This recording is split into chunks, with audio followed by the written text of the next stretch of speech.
경제적 자유로 가는 최소한의 습관, 하루 10분 동공부의 김경수입니다. 네, 여러분 반갑습니다. 이번 시간에는 목동 아파트 진짜 비싸진 이유는 따로 있다라는 제목으로 아파트의 미래 가치 무엇이 결정하는지 그 핵심에 대해서 알아보는 시간을 갖도록 하겠습니다. 시작하기 전에 먼저 구독과 좋아요, 알람 버튼까지 꾹 눌러주시면 좋겠습니다. 저희가 이제 여러 차례에 걸쳐서 아파트의 핵심 가치 중에서는 투자 가치 외에 가장 중요한 것이 이제 위치 가치다, 이런 말씀을 많이 드렸습니다. 자, 오늘의 이제 주인공인 그 목동 아파트 한번 살펴볼 텐데요. 1986년부터 이제 분양이 시작이 됐는데 86년도에 5월달 신문 기사를 보면 목동 아파트 왜 안 팔리나 라는 제목의 기사가 눈에 띕니다. 거기다가 신시가지의 모양은 갖추었으나 미분양이 속출하면서 서울시가 곤혹스러워하고 있다라고 하는 기사가 눈에 띕니다. 정말 좀 이해가 안 가네요. 지금 굉장히 이제 인기 있는 주거지 중에 하나인데 학군의 영향이 아니겠느냐, 뭐 이런 내용도 있고요. 자, 그런데 반전은 2달 후에 신문 기사에서 나타납니다. 목동 아파트 값 강세, 갑자기 2달 만에 이런 내용이 나오는데요. 과연 그 분양가가 얼마였는지 한번 살펴보면요. 27평형 같은 경우에 3,500만 원이라고 되어 있습니다. 야, 그러니까 네, 오늘 뜨억이 진짜 많이 나올 수밖에 없네요. 자, 현재 이 3,500만 원짜리 35년 전에 분양받았다면 지금까지 보유하고 있으면 얼마가 되었을까? 자, 27평 한번 현재 가격을 보니까 17억 6천만 원 정도 돼서 수익률이 무려 5,028%에 이른다고 볼 수가 있습니다. 굉장히, 하긴 뭐 사실 뭐 목동 아파트뿐만 아니라 35년을 보유했다면 뭐 거의 대부분의 아파트들이 상당히 높은 수익률을 보이고 있겠죠. 자, 이제 먼 과거의 이야기는 잠깐 접어두고요. 근래 이야기를 한번 해보도록 하겠습니다. 2017년 5월 현 정부 들어서고 나서 아파트 가격이 굉장히 급등을 했는데 과연 서울에 얼마나 구별로 많이 올랐는지를 한번 조사를 해보니까, 자, 이게 이제 그 오른 그 평당 오른 금액 순으로 순위를 매긴 건데요. 일단 상승률을 한번 보면요. 상승률은 정말 어마어마하다라고 볼 수 있습니다. 1위는 성동구가 103.8%. 와, 정말 대단하네요. 동작구 1위고요. 그 다음에 동작구가 94.3%로 2위. 동대문구가 93.2%로 3위. 노원구가 92.9%로 9위 정도. 자, 이 정도면은 뭐 거의 서울이 평균적으로 다 80% 이상 오른 겁니다. 네, 정말 뭐 아직 집을 갖고 있지 않은 분 같은 경우는 정말 엄청나게 박탈감이 생길 수밖에 없는데, 더 사실 열받게 한 것은 정말 이런 상황인데 정부 발표는 당시에 두 장관은 11%밖에 안 올랐다, 뭐 이런 이야기를 해가지고 정말 이게 지금 뭔 소리 하는 건가, 이런 생각을 했었던 기억이 있습니다. 자, 가장 평당 그 가격이 높은 건 당연히 이제 강남구와 서초구가 되겠고요. 오늘의 주인공인 이 목동 아파트는 양천구에 있으니까 양천구는 서울에서 6번째로 평당 가격이 높은 곳인데, 사실 이 양천구 안에는 이제 목동 아파트 말고 다른 또 지역이 있다 보니까 그 양천구 안에서 목동 아파트, 목동 신시가지 아파트만 뽑아서 한번 조사를 해봤습니다. 그랬더니 놀랍게도 강남 서초구 바로 그 다음 목동은 평당 6,318만 원 정도의 가격으로 3위를 기록한 것으로 나타났습니다. 그러니까 목동 아파트는 그냥 강남의 거의 90% 정도 수준, 거의 바로 밑에다 라고 보여지는 거죠. 목동이 이렇게까지 비쌌나, 이렇게 생각하시는 분들이 많을 텐데 아마 이게 이제 근래에 있었던 어떤 재건축 이슈 때문에 좀 비싸진 게 아니겠는가, 이렇게 이제 생각하시는 분들이 많이 있는데요. 사실은 그렇지 않습니다. 그것 때문이 아닙니다. 왜냐면 6년 전에도 가격을 조사해 봤을 때 3,318만 원으로 여전히 강남 서초구 다음으로 3위를 기록하고 있다라는 거죠. 그러니까 목동이 비싼 줄 알았는데 이 정도일 줄이야. 네. 한마디로 말해서 이 정도라면 강남에 거의 버금갈 정도로 비싼데 목동은 대체 이게 왜 비싼 겁니까? 라고 많은 분들이 물어보는데요. 사실 그 이유는 바로 이것입니다.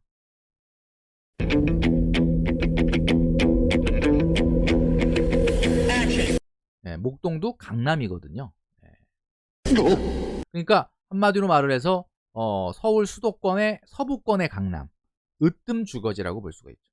자, 우리나라는 어디에나 다 으뜸 주거지라는 것이 존재를 합니다. 이 으뜸 주거지가 지역마다 다 있어요. 지역마다 강남이 다 있는 거죠. 자, 그런데 서울의 수도권의 서부권에는 강남을 대체할 만한 그런 고급 주거지가 없었기 때문에 목동이 그 자리를 꿰차게 된 것이다 라는 거죠. 자, 목동에 한번 서울의 위치를 보면 서울의 서쪽인데 상당히 목동이 행정구역상으로는 그렇게 크지 않습니다. 강남 같은 경우는 굉장히 크죠. 강남구와 서초구, 그러니까 흔히 얘기할 때 우리가 한남대교를 중심으로 강남대로, 경부고속도로가 강남구와 서초구를 가로지르고 있는데 그 오른쪽이 강남구, 왼쪽이 서초구가 되겠습니다. 그래서 이 두 개 구를 우리가 보통 강남이다 이렇게 얘기하죠. 우리가 강남 2구다 이런 말을 안 하는 걸 보면 강남구와 서초구가 이제 강남이다라고 볼 수가 있고요. 거기에 이제 송파구까지 더하면 강남 3구 뭐 이런 이야기를 합니다. 자, 그런데 이런 강남에 비해서 이런 서쪽의 수도권의 주거지, 고급 주거지가 좀 필요했기 때문에 이제 목동이 그 자리를 이제 차지하게 된 건데요. 자, 위치로 한번 조금 더 자세하게 들어가 보도록 하겠습니다. 확대해 보면 우리가 흔히 얘기하는 목동이다, 목동 아파트다 그러면 이 지금 현재 행정구역상의 이 목동 거기에 신정동의 일부를 더해서 목동 신시가지 아파트는 지금 파란색 점선으로 보이는 곳이 목동 신시가지 아파트가 되겠고요. 신시가지 아파트는 1단지부터 14단지까지 392개 동 27,000세대를 우리가 목동 아파트다 이렇게 이야기를 하는 겁니다. 네. 자, 그런데 이 목동 아파트를 지리적으로 봤을 때, 이 로케이션, 그러니까 위치적 가치로 봤을 때, 사실 현재 우리가 아까도 이제 놀랬지만 평당 6,318만 원이면 거의 강남의 거의 90% 수준인데, 자, 지리적으로는 북쪽에 염창동과 등촌동, 그리고 화곡동과 신월동, 그래서 강서구를 서쪽에 두고 있고요. 남쪽으로는 고척동과 신도림동 해서 구로구를 남쪽으로 경계로 있고, 그 다음에 동쪽은 물레동과 양평동에서 영등포구와 맞닿아 있습니다.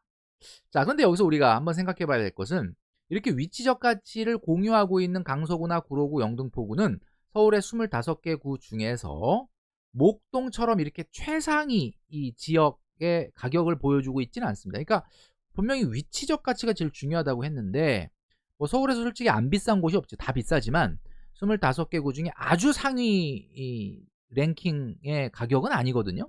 강서구가 3,413만원, 구로구가 3,072만원, 그리고 영등포구는 여의도와 더하면 4,297이지만 여의도 빼면 3,810만원이기 때문에 사실 보면 약간 우리가 의아할 수밖에 없는 것이 목동은 그렇게 막 강남 90%까지 꼭대기까지 쫓아갔는데 주변 지역은 같은 로케이션을 공유하면서 그다지 그렇게 목동에 비해서는 상대적으로 높지 않다는 거죠. 자, 이렇게 목동만 유독 비싸진 이유가 뭘까? 가장 중요한 것이 위치적 가치라고 배웠는데 그런 부분을 좀 한번 우리가 생각을 해봐야 되지 않겠는가라는 생각이 듭니다. 자, 과거에 한번 그 기사를 한번 보면요. 목동은 2000년대에 들어서 주변 지역과 차별화를 하면서 좀 고급 주거지가 되었다. 뭐 이런 기사 내용인데 여기에 내용을 보면요. 여의도, 영등포, 안산, 부천, 광명, 강서, 김포 이런 수도권의 서쪽에서 있는 고소득층들이 정착하고 모여들기 시작한 곳이 바로 목동이다. 이런 이야기를 여기서 하고 있습니다. 그러니까 한마디로 얘기를 해서 인천, 부천, 김포, 강서, 광명 수도권의 서쪽 지역에 있는 고소득층, 예를 들면 이쪽 지역에 있는 수많은 개업이사들이 80%가 목동에 산다. 뭐 그런 이야기를 라고 볼 수도 있는 거겠죠. 자, 그러니까 무슨 이야기냐? 이 위치적 가치라고 하는 것은 무엇이 근접하고 무엇이 가깝고 하는 것도 위치적 가치에 포함되겠지만 사실은 고소득자들이 모여 살면서 일종의 집성촌이 된 거죠. 집성촌. 예, 그러면서 어떻게 보면 차별화가 시작이 됩니다. 자, 이렇게 봐야 될 겁니다. 자, 이런 형태는 사실 뭐 이 목동뿐만 아니라 강남도 마찬가지겠지만, 강남과 가장 큰 차이가 있는 것은, 자, 우리가 위치적 가치를 얘기할 때 이 5가지를 얘기하죠. 뭐 환경, 그다음에 학교, 그다음에 교통, 뭐 일자리, 자연, 이렇게 얘기하는데, 이 중에서도 우리가 꼭 간과하지 말아야 되는 것이 바로 이 2가지. 그러니까 3번, 4번, 5번은 일자리, 교통, 자연 같은 경우는 주변의 로케이션을 공유하고 있으면, 그러니까 목동이 주변에 강서구나 구로구나 영등포구와의 로케이션을 공유하고 있잖아요. 이제 그런 면도 중요하겠지만, 사실은 집값을 좌우하는, 그러니까 소위 말하는 초프리미엄급 주거지의 가격을 좌우하는 것은 결국은 커뮤니티다 라고 하는 부분을 우리가 일깨워 주는 부분이죠. 자, 그러니까 어떤 커뮤니티가 형성되느냐에 따라서 결국 집값이 결정이 되고, 그 집값은 굉장히 강한 철옹성과 같은 하방 경직성을 갖게 된다라는 겁니다. 자, 강남은 주변에 서쪽으로는 동작구, 동쪽으로는 송파구, 그리고 북쪽으로는 용산구, 성동구인데, 이 4개 구는요, 강남은 뭐 당연히 이제 뭐 서울에서 가장 비싼 지역이지만, 이 4개 구 같은 경우는 모두 다 25개의 서울시 구 중에서 상위에 있는, 최상위에 있는 구 중에 하나다라는 거죠. 그리고 뭐 관악구는 뭐 최상위의 구는 아니지만 성남 판교가 또 있죠. 분당도 있고. 그러니까 강남은 로케이션을 공유하는 지역과 함께 확장되는 강남의 성격을 갖고 있는데 비해서, 목동은 주변과 조금 배타적인 강남의 속성을 갖고 있다. 자, 그 이유가 무엇인지 한번 우리가 살펴볼 필요가 있는데요. 자, 서울에 일자리가 얼마나 있는지를 한번 보여주는 분포인데, 서울의 25개 구 중에서 서초, 강남, 송파구 이 3개 구가 전체의 22%, 그러니까 딱 3개 구가 22%로 굉장히 높은 점유율을 차지하고 있습니다. 일자리가 그만큼 많다는 거죠. 그런데 영등포, 여의도 같은 경우는 6.5%로서 강남권에 비해서는 상당히 좀 적죠.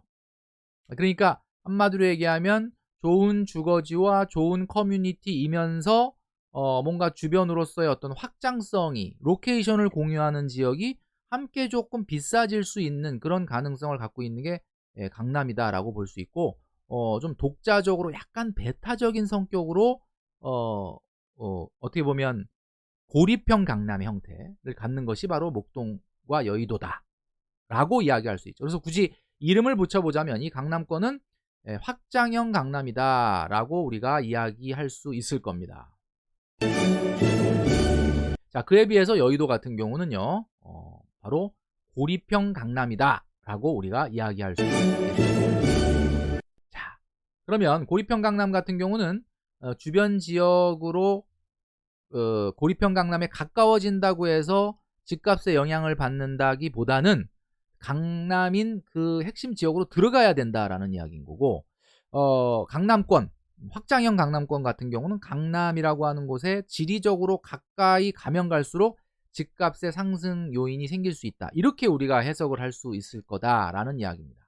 다시 말해서 목동이나 여의도, 자, 우리가 좀 전에 말씀드렸던 것처럼 확장형 강남은 주변의 로케이션을 같이 공유하면서 집값 상승이 이루어지는 강남이라면, 오늘 이제 말씀드리고자 하는 여의도, 목동은 조금 다르다라는 거죠. 그래서 이런 고립형 으뜸 주거지인 강남이 목동 말고도 또 있습니다.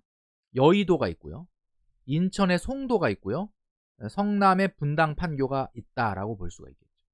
자, 이런 지역 같은 경우는 아예 그 지역 핵심 지역으로 진입을 하는 것 자체가 굉장히 중요하다라는 결론에 도달할 수가 있습니다. 자, 그래서 결론적으로 말씀드리면, 위치 가치라고 하는 것은 뭐 당연히 아파트 가격의 미래 가치를 결정하는 것 중에 굉장히 중요하지만, 그 위치 가치라고 하는 것은 3번, 4번, 5번에서 이야기하는 것처럼 뭔가 근접성, 접근성보다는 어떤 커뮤니티가 형성되느냐에 따라서 결정되는 부분이 훨씬 크다라고 합니다.